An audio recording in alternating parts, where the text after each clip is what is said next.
MLC ఇచ్చిన తర్వాత మంత్రి మీరే అని చెప్పి ప్రచారం జరిగింది. 20లో మంత్రి రాకపోవడానికి కారణం ఏంటి సార్? చదువుకున్నాడు బాగా ఎదురు తిరుగుతాడేమో అనుకోవచ్చు.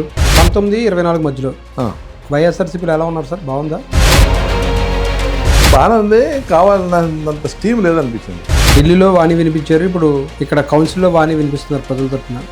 ఎలా అనిపించింది సార్? ఇంకో రెండో ఎరగలిసి ఎక్కడ సార్ నాకు చిరాకు వేసిందంటే 175 సీట్లు.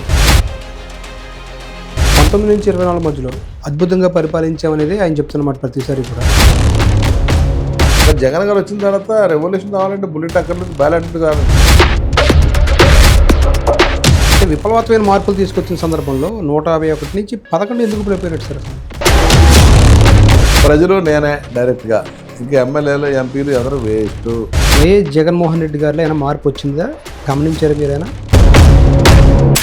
ఎవరైనా కలవకపోవటం, ఇలా ఎస్సీకి సంబంధించిన బెనిఫిట్స్ లాగేయడం, కావాలని తీసేయడం, నా ఫోటో చూసి ఓటేయవలసింది తప్ప మిమ్మల్ని చూసి ఓడేయడం. అది పాలన ఎందుకు అంత దారుణంగా ఉందంటున్నారు మీరు? 29 కాదు, మీరు 26 పెట్టినా 175. సార్ లిక్కర్ స్కామ్, ఇసుక స్కామ్ ఇవన్నీ జరిగాయి. చెప్పరా, పాలిటిక్స్లో ఎనీథింగ్ ఈజ్ పాసిబుల్ సార్. 2024 తర్వాత మీరు జనసేనలో కూడా వెళ్ళడానికి ప్రయత్నం చేశారట. ఈ సనాతన ధర్మం హిందూ మతం